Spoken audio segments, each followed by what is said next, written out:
Assalamualaikum warahmatullahi wabarakatuh. Alhamdulillah nahmaduhu wa nasta'inuhu wa nastaghfiruh wa na'udzu billahi min shururi anfusina wa min sayyiati a'malina. May yahdihillahu fala mudilla lahu wa may yudlil fala hadiya lahu. Asyhadu an la ilaha illallah wahdahu la syarika lahu wa asyhadu anna sayyidana wa nabiyyana Muhammadan abduhu wa rasuluhu la nabiyya ba'dah. Amma ba'd, sahabat Soneta Femina, para tamu rahimakumullah. Kita bersyukur bahwa hari ini kita bisa kembali melaksanakan salat maghrib berjamaah yang akan disambung nanti dengan sholat isya berjamaah. Karena nikmat Allah yang terbesar kepada kita ini adalah nikmat Islam, nikmat iman, tentu juga nikmat sehat.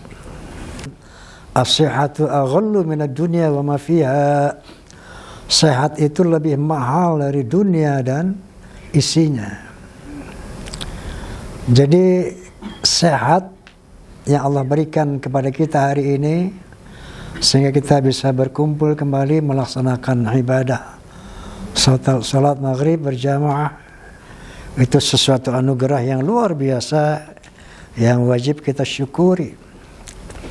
Bahkan Allah Subhanahu wa taala berfirman, wa in ta'udu ni'matallahi la tuhsuha. Kalau kamu menghitung nikmat Allah, enggak bisa kamu menghitungnya. Pertama, sehat pikiran. Sehat pikiran itu tidak gila, tidak pikun. Sehat pikirannya. Bisa berpikir yang positif, bisa menimbang hal yang baik dan yang buruk. Sehat mata, bisa melihat berbagai macam keindahan. Sehat telinga, bisa mendengar berbagai hal-hal yang manfaat, bisa mendengarkan lantunan Al-Quran, juga bisa mendengar lagu-lagu Soneta. Nikmat sehat lidah, ya. Bisa, lidah ini fungsinya bisa membedakan rasa. Rasa yang ujung itu rasa apa, kemudian pinggir kanan rasa apa, pinggir kiri rasa apa. Jadi nikmat yang kata Allah, wa in ta'udu ni'matallah la tuhsuha. Kita turun dari kepala kepada badan. Nikmat jantung yang sehat. Berapa banyak orang terbaring di rumah sakit karena sakit jantung, harus dioperasi, menjalankan operasi. Berapa banyak orang yang terbaring karena penyakit TBC, paru-parunya. Ada yang cuci darah karena sakit ginjalnya. Ada yang sakit lambungnya, ada yang kena prostat, ada yang kena cancer, macam-macam. As-sihhatu aghallu minad dunya wa ma fiha. Sehat itu lebih mahal dari dunia dan isinya. Karena kalau seseorang menderita sakit, maka yang manis pahit terasa, yang indah buruk di mata, yang kuat lemah dirasa. Kekasih tak menggiurkan, permata tak menyilaukan, jabatan tak membanggakan. Kalau penyakit sudah bersarang di badan. Ini jarang difikirkan oleh manusia. Sehingga banyak manusia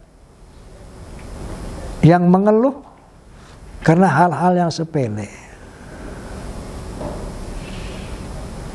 Padahal kalau manusia pandai mensyukuri nikmat yang gak terhitung itu, dia tidak akan punya kesempatan untuk mengeluh. Yang ada syukur, syukur, syukur. Kemudian kita bersyukur kepada Allah. Hari ini kita masih diberikan keimanan. Al-imanu yajidu yanqus. Iman itu fluktuatif. Bisa bertambah, bisa berkurang. Tergantung apa yang kita pandang hari ini. Tergantung apa yang kita dengar hari ini. Tergantung apa yang kita lakukan hari ini dalam lingkungan kita saat ini. Tergantung apa yang kita kerjakan pada hari ini, itu akan menentukan naik turunnya iman. Insya Allah saat ini iman kita naik. Kenapa? Karena kita telah memberikan santapan kedua ruhani.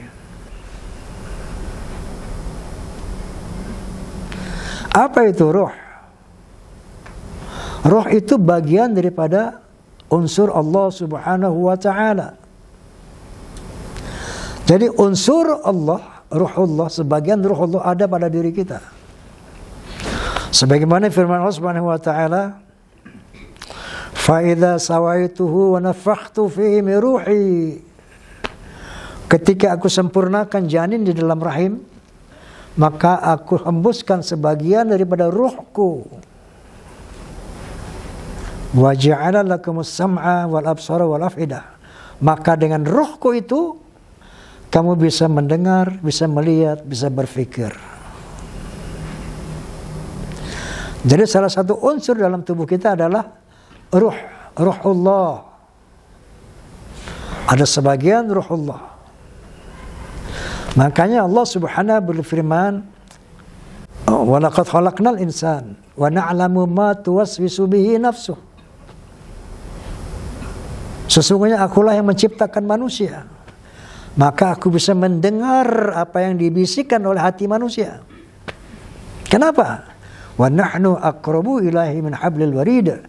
Karena aku lebih dekat kepada manusia itu daripada manusia tadi dengan urat lehernya.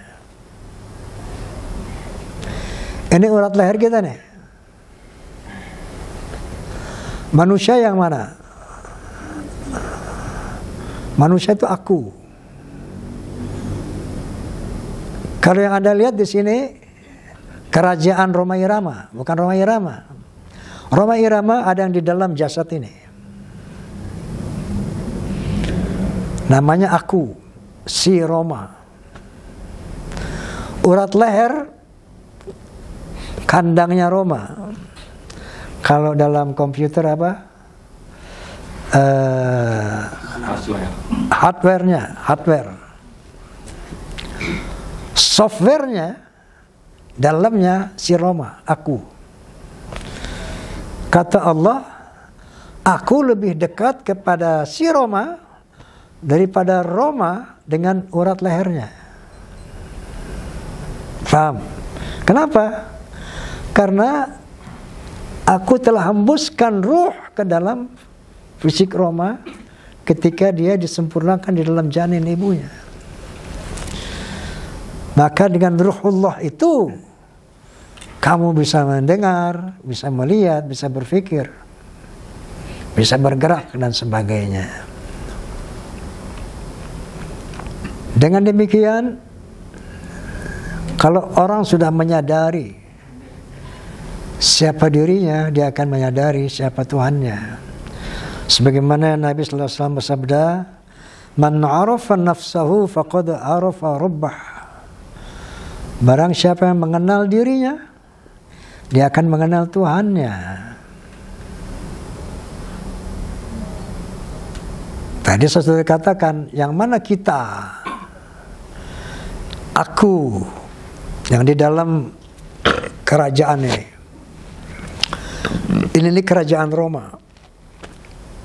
Yang bulat 2 nih, itu alat untuk Roma bisa melihat keluar.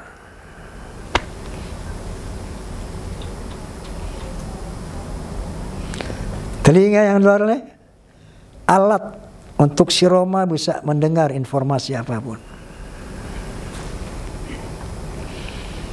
Lidah ini Departemen Penerangan Roma Irama untuk menyampaikan informasi apapun yang dia mau katakan.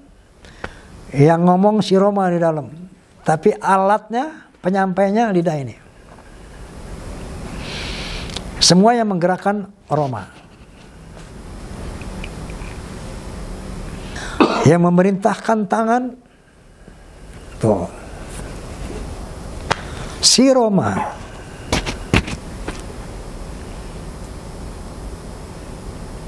Roma perintahkan tangan, ambil gelas, angkat, minum. Yang merintah siapa? Si Roma.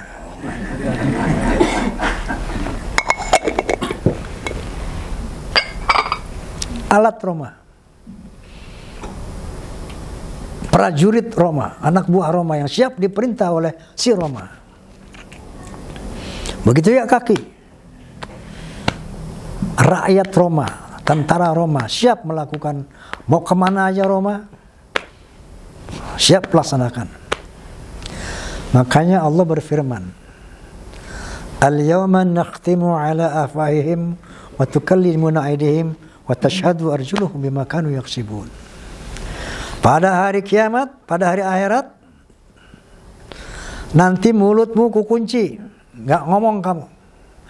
Yang akan bersaksi atas perbuatanmu, hai Roma, tanganmu. Yang akan bersaksi atas perbuatanmu, hai Roma, kakimu. Mulutmu nggak usah ngomong.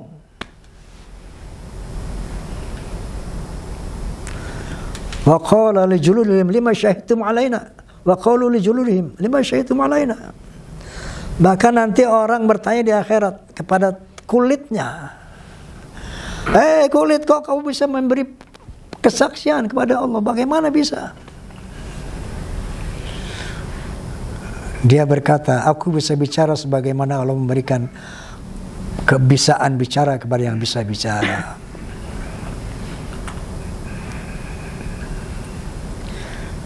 Jadi mana si Roma, mana aku?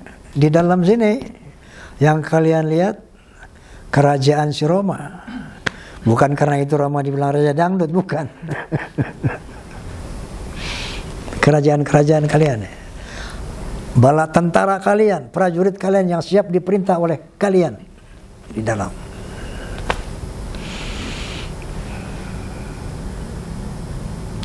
Maka si Roma lah yang akan bertanggung jawab kepada Allah pada hari akhirat.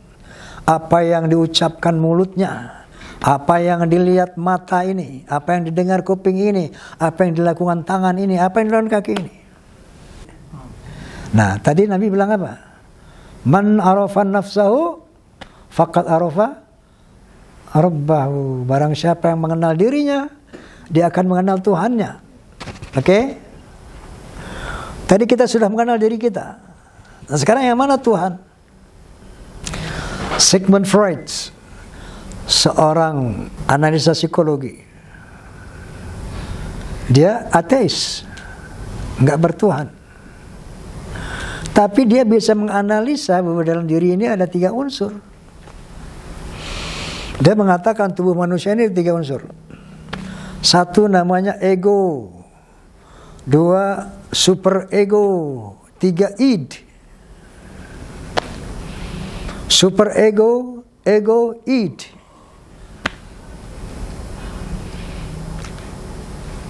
Ego itu aku. Kalau yang Anda lihat sini aku, si Roma yang dalam sini. Ini kan kandang Roma.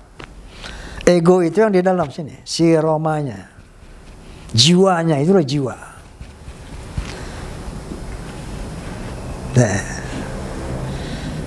kata Sigmund, manusia itu ada 3 unsur. Ego, aku. Super ego siapa? Allah. Tadi dikatakan oleh Al-Quran, wa nafakhtu fihi min ruhi, maka aku sembuskan sebagian dari ruhku. Di dalam ini ada ruhullah. Super ego itu unsur Allah, unsur ruhullah. Satu lagi id. Apa itu id? Syaitan. Dalam diri kita ada aku, ada Allah, ada syaitan. Tapi jangan pernah kamu berpikir itu divisualisasi, dikonkretkan. Oh, Allah nongkrong di sini, bukan. Sebagian ruhullah. Jadi ada Allah, ada aku, ada syaitan. Inilah dimaksud Allah Subhanahu wa taala dalam firman-Nya, wa nafsi wa ma sawaha fa'alhamaha fujuraha wa taqwaha qad aflaha man zakkaha wa qad khaba man dasaha. Wa nafsi wa ma sawaha, demi manusia dan penyempurnaannya. Fa'alhamaha fujuraha wa taqwaha, maka aku ilhami manusia dengan bakat fujur, dosa, dan takwa, dengan potensi jahat dan potensi positif. Potensi positif dari Allah tadi, bisikan Allah. Contoh, saya mau sholat, itu Allah. Saya mau sedekah, itu Allah. Saya kepengen puasa, itu Allah. Di samping positif, ada positif fujur. Potensi negatif, syaitan. Indikasinya apa? Gue gak mau sholat, itu setan. Gue gak mau puasa, itu setan. Gue pengen mencuri, itu setan. Gue pengen mabok, itu setan. Will, keinginan dalam itu indikasi adanya 2 potensi ini. Nah sekarang decision makernya yang memutuskan, aku tadi, si Roma, lo mau ikut bisikan mana nih? Maka kata Allah, qad aflaha man zakkaha wa qad khaba man dassaha. Beruntunglah orang yang mensucikan jiwanya, artinya tidak mengikuti yang negatif. Wa qad khaba man dassaha, dan celakalah orang yang mengotori jiwanya, mengikuti potensi negatifnya. Maka dalam lagu Syaitan Pasti Kalah ada satu lirik yang mengatakan, kemungkaran tak akan pernah sirna sebelum kiamat dunia. Apa? Karena setan tak akan binasa sebelum kiamatnya, sebelum kiamat dunia. Jadi namanya kemungkaran gak akan pernah hilang. Kenapa? Dia eksis. Kenapa orang berjudi, berzina, mencuri? Karena eksistensi setan itu sampai kiamat ada.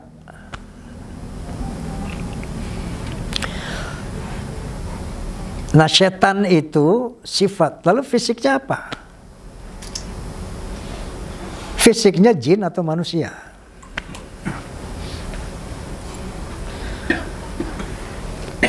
Qul a'udzu birabbin nas, malikin nas, ilahin nas, min syarril waswasil khannas alladzi yuwaswisu fi sudurin nas minal jin. Kita berlindung kepada Allah, Tuhannya manusia, dari wiswas, bisik-bisik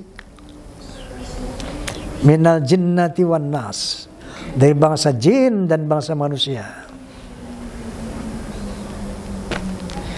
Kalau di dalam hati tadi, gue nggak mau sholat dan mati nih, itu jin. Ngapain sholat? Gue pengen mabuk nih, itu jin yang berbisik.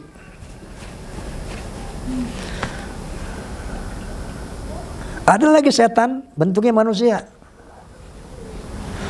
Madi, lo ngapain sholat? Buang waktu deh. Itu setan. Yang ngomong begitu tuh setan. Dari bangsa manusia. Jadi kalau kita sudah mengenal kita sendiri yang mana, gue ini siapa sih, gue yang mana sih di dalam badan ini. Oh ternyata gue ini yang memerintah mata, memerintah telinga, memerintah tangan, memerintah kaki. Oh itu gue loh. Maka ntar tangan gue, kaki gue itu akan menjadi saksi perbuatan gue. Karena mereka berbuat, melakukan apapun atas perintah gue. Aku.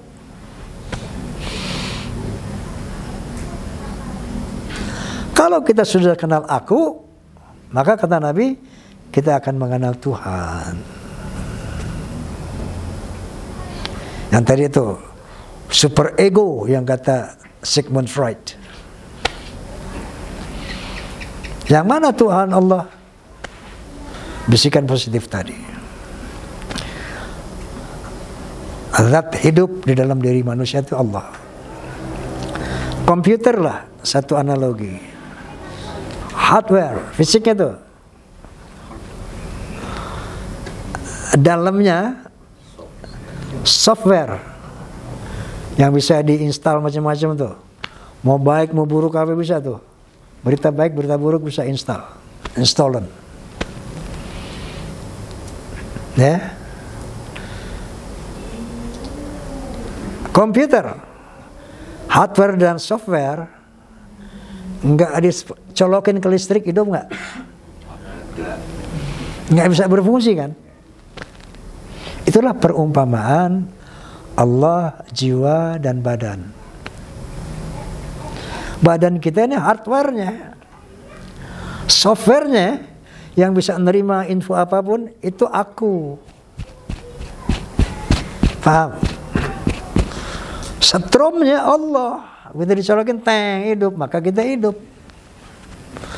Maka ruh Allah lah yang membuat kita hidup. Maka orang kalau ruhnya dicabut, maiti gitu. Yang ada aku tadi kaitannya kepada Allah.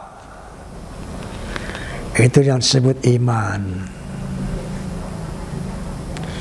Bagaimana sikap aku kepada Allah? Tunduknya aku kepada Allah, taatnya si aku kepada Allah, itulah iman. Kalau dia mengingat Allah, bergetar jiwanya.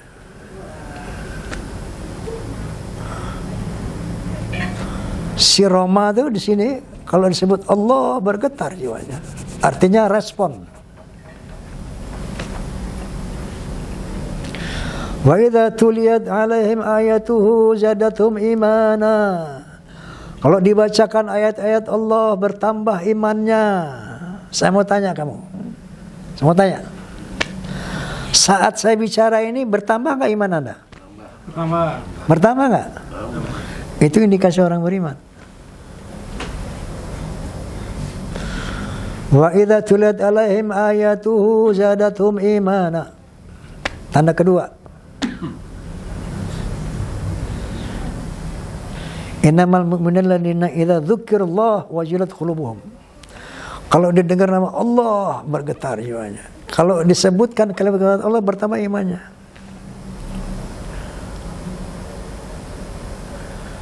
Ciri yang ketiga, iman orang beriman itu selalu bertawakal kepada Allah. Apa tawakal itu? Tawakal tuh nggak ngeyel, tidak memaksakan diri dalam berbagai hal. Setelah diikhtiar, dia berdoa, ya udah terserah Allah. Nah, itu tawakal. Bukan tawakal nggak ngapa-ngapain, Jur. Besok nggak ada beras nih, Pak. Ya udah tawakal aja. Bukan begitu.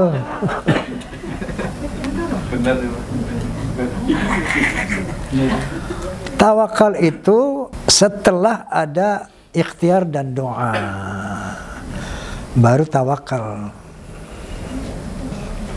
Jadi orang beriman itu cirinya, kalau disebut nama Allah, aduh, dia happy apa, gimana gitu, ghirah, bergairah, senang, happy, bergetar hati. Wa idza tuliyat alaihim ayatu zatu imana wa ala rabbihim yatawakkalun, dan kepada Tuhannya dia bertawakal. Pasrah, bertawakal, ikhlas.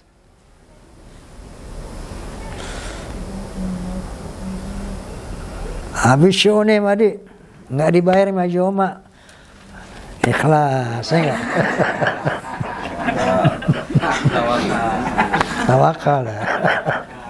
Jadi ketiga tawakal. Jadi keempat apa? Alladzina yuqimuna shalah, menegakkan sholat. Keempat, menegakkan sholat. Kelima, wa mimma razaqnahum yunfiqun. Dia suka berinfak, menginfakkan sebagian dari hartanya, suka berbagi. Jadi kalau orang punya 5 ciri ini,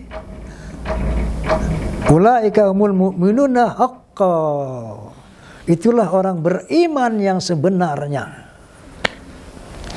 Jadi orang beriman yang sebenarnya punya 5 ciri ini.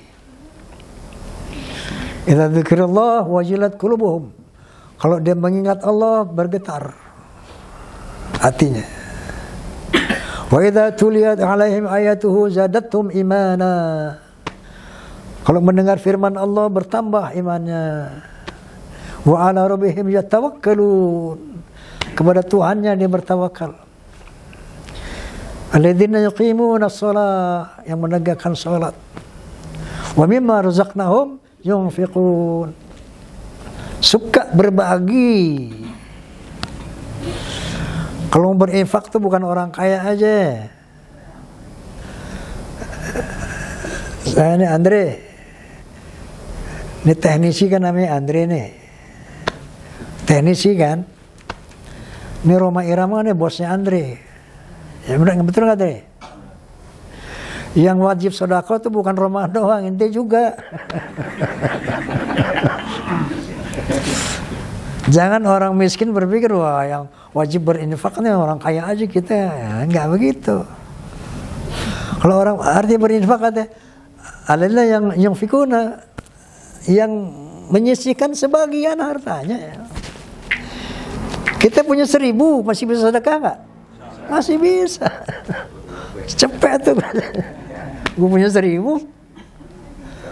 Bukan berarti harus punya 1 M dulu baru sedekah.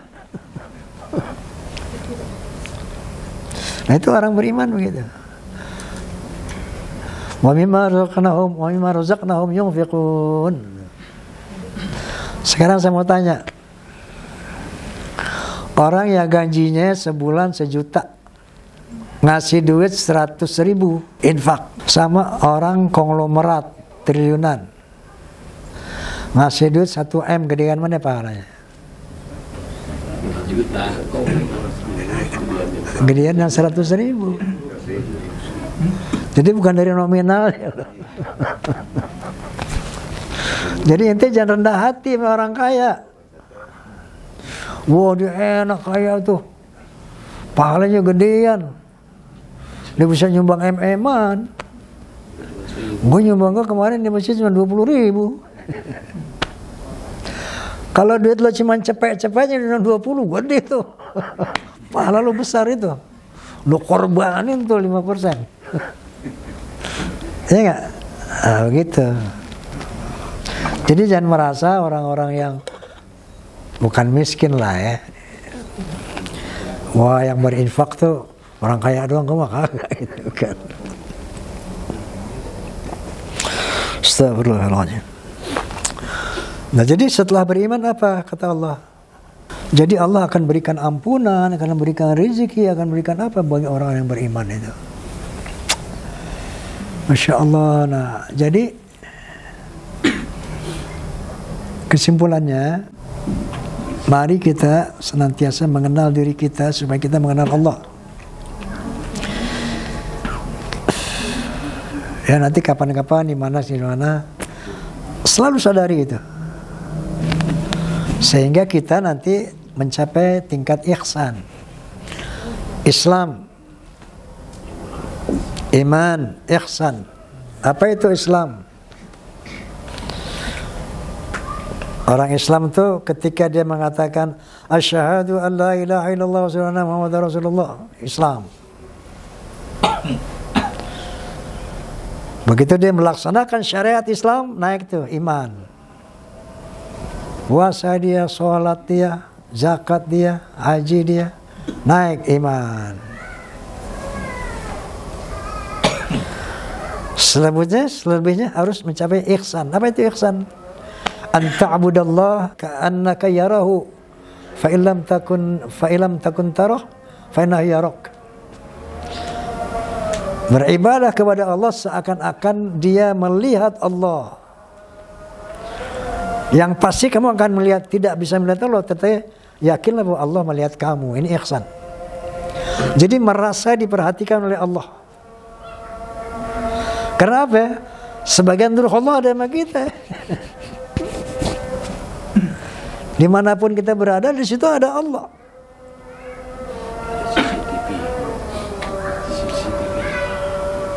Allah ma'akum anama kuntum. Allah itu bersama kamu dimanapun kamu berada. Ayo kita baca suratul Fatihah, barakatul Fatihah, wa bi karamatil Fatihah, bi mu'jizatil Fatihah. Kita mohon kepada Allah Subhanahu wa taala agar Allah Subhanahu wa taala senantiasa memberikan taufik, hidayah, wa inayah kepada kita semua, agar kita dapat mengenal diri kita, mengenal Allah Subhanahu wa taala, dan bisa berbakti kepadanya secara sah, secara hakikat, secara baik. Ala hadhihi niyyah wa ala kulli niyatin salihah wa ila hadratin Mustafa Rasulillah sallallahu alaihi wasallam. Al-Fatihah. A'udzu billahi minasy syaithanir rajim. Bismillahirrahmanirrahim. Alhamdulillahi rabbil alamin. Ihdinas siratal mustaqim.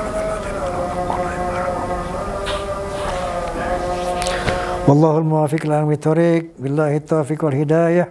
Tsumma assalamu alaikum warahmatullahi wabarakatuh. Waalaikumsalam.